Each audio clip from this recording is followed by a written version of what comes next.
En este espacio cada viernes repasamos lo más importante de la semana y nos asomamos a los próximos días para entender hacia dónde camina el mercado, cuáles son las fuerzas que lo impulsan o que lo frenan, que lo impulsan al alza o a la baja. En este espacio nos acompaña Pablo Gil, que es analista jefe de XTB para España y Latinoamérica. Pablo, ¿qué tal? Buenos días. Hola Susana, buenos días, ¿cómo estás? De toda esta semana, si te tuvieras que quedar con un titular, ¿cómo rematarías el cierre de bolsa y de bonos y de divisas? Pues diría algo así como bancos centrales entre la espada y la pared, ¿no? Están en una situación de las más complicadas que han vivido probablemente en décadas. Ujú. Eh, Pero lo de sorber y soplar al mismo tiempo, de momento lo están consiguiendo porque siguen mandando el mensaje de que la inflación está en el foco y que es su máxima prioridad, pero están calmando a los mercados y a los bancos diciendo aquí tenéis líneas de liquidez para que no pase nada, estar tranquilos. digamos que eso es lo que ellos venden, otra cosa es lo que el mercado les compra. Mira, otra vez tenemos a los bancos prácticamente en la zona de mínimos. El CDS o Credit Default Swap, que es la forma en la que te cubres de un riesgo de impago de Deutsche Bank, se ha disparado. Um, Hemos visto como varios bancos, más o menos unos 11 bancos en Estados Unidos, han abierto una línea de crédito o de liquidez al First Republic Bank porque estaba en una situación de casi colapso siguiendo la estela de Silicon Valley Bank. Hay unas ventanillas de liquidez abiertas que se están usando a destajo por parte de los bancos estadounidenses. La realidad es que te dicen que saben sorber y soplar simultáneamente por la pajita, pero hay que demostrarlo, ¿no? Y de momento el mercado no está comprando ese argumento. No les compran el argumento de que no van a tener que bajar tipos de interés. Y el único motivo para bajar tipos de interés cuando la inflación no hace más que subir es porque la crisis bancaria vaya a más y no a menos. Y es a lo que cotiza el mercado a día de hoy. Los Ujú. spreads de crédito se están empezando a tensionar, estamos viendo los CDS subir, estamos viendo las acciones de los bancos bajar. Por tanto, yo diría que hay una intención clarísima de tranquilizar, pero están en el filo, yo creo, de la navaja y tienen que tener muchísimo cuidado porque las bolas de nieve crecen muy rápido en los mercados financieros. Cuando dices que la crisis bancaria puede ir a más, ¿significa que puede haber otros bancos en situación delicada tanto en Estados Unidos como en Europa?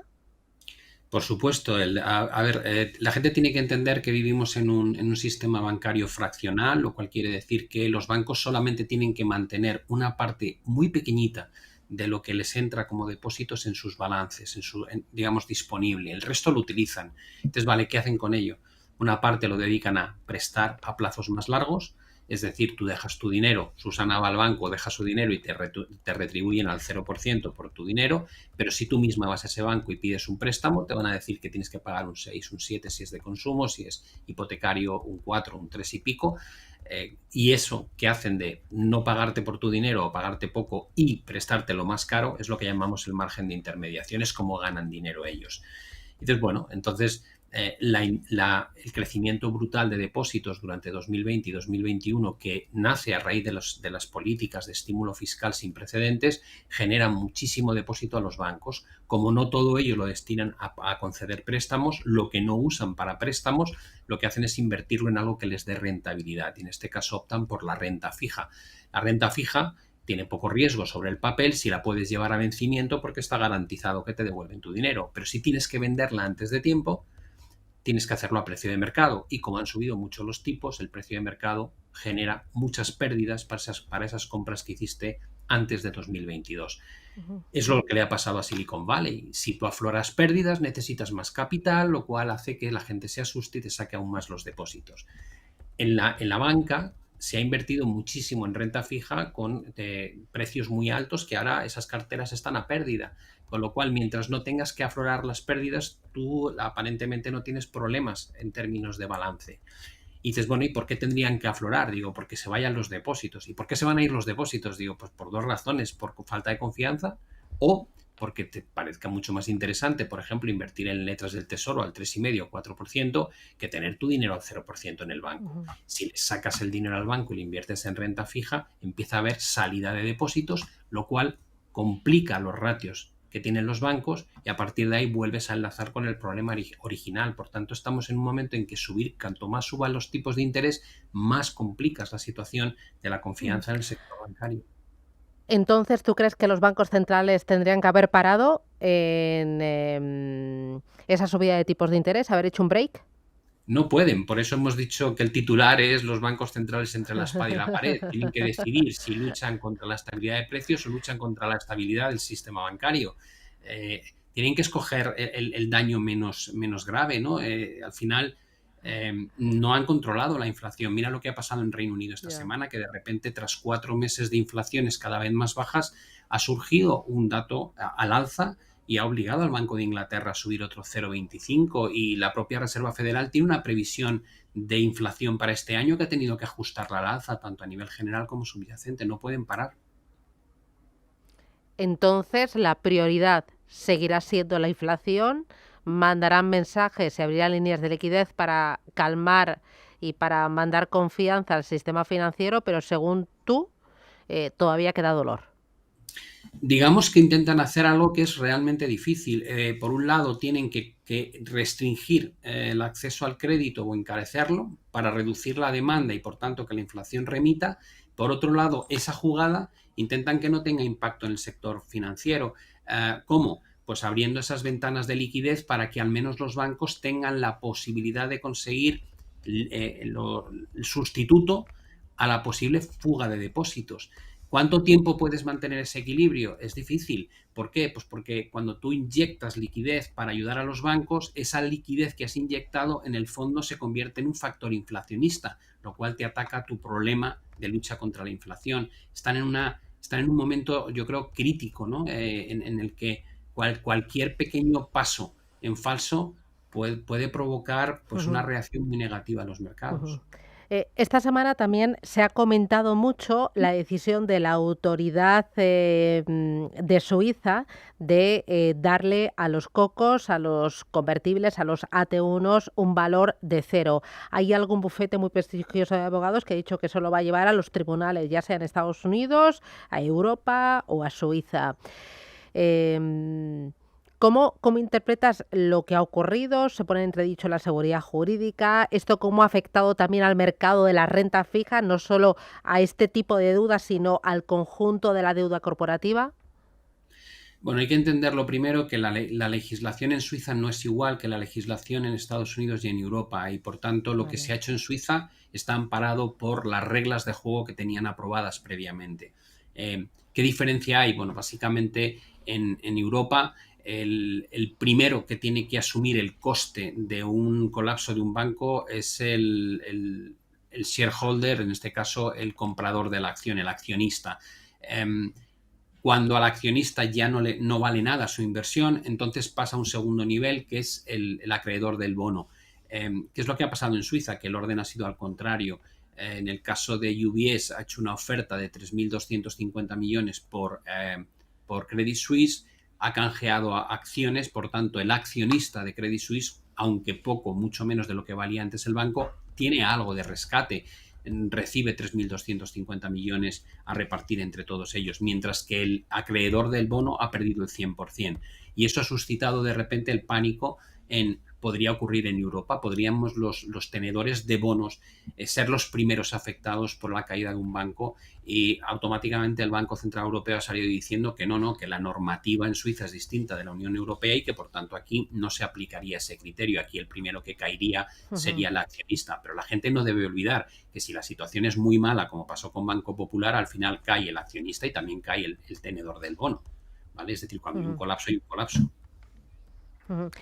Bueno, esta semana muy pendientes del sector bancario, este derrape final de semana, ¿no? Con una caída importante por el tema de los CDS y porque se ha incrementado el riesgo, que tú crees que eso descuenta que va a haber más problemas o que el mercado no le compra el mensaje a los bancos centrales. Es lo que hay detrás. Básicamente, es decir, hay una Vale. preocupación que no han conseguido frenar. Ujú. Vale, este ha sido uno de los asuntos, pero hemos visto también subida del euro. Esa subida del euro, ¿qué es lo que te dice a ti? ¿Cómo la interpretas?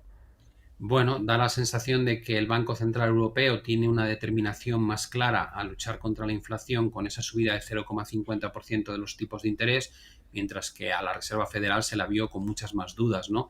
Subió 0,25, quitó de su speech, o sea, de su comunicado, el mensaje de que hay que seguir subiendo de forma paulatina y de forma clara a los tipos, y empezó a hablar de que quedaría alguna subida probablemente por hacerse, o sea, mucho más tímido para no desatar una crisis financiera mayor, y el mercado dice, bueno, pues si se va a cerrar el diferencial entre los tipos que paga Europa y los que paga Estados Unidos, lo normal es que ese euro dólar tienda a moverse hacia cotas más altas.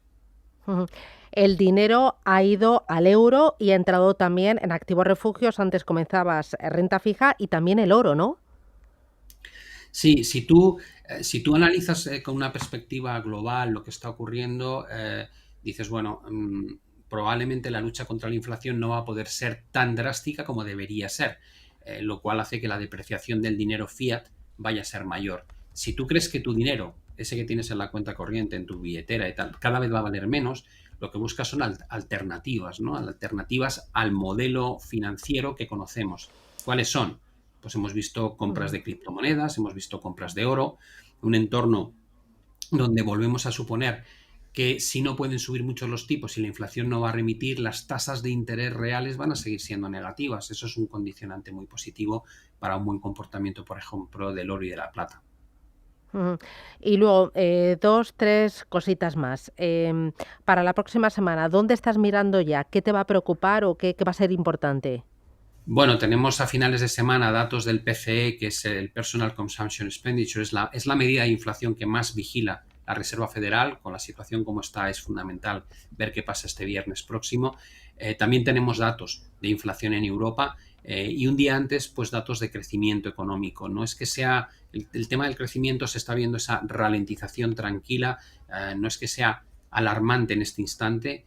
Será mucho más importante en la segunda parte de este año para ver si esa ralentización o soft landing acaba generando el aterrizaje suave que pronostican los bancos centrales, o por el contrario una recesión. Pero casi toda la información más relevante va a estar en las medidas de liquidez, lo que hagan los bancos centrales ante la crisis bancaria y los datos de inflación de jueves y viernes. Ahora que mencionas datos de inflación, hoy hemos tenido IPC en Japón, un 3,1%. ¿Cómo ves la macro en Japón? ¿Y Japón y Asia es invertible este año? Bueno, yo creo que Japón económicamente es un país que no ha conseguido reinventarse después del año 89.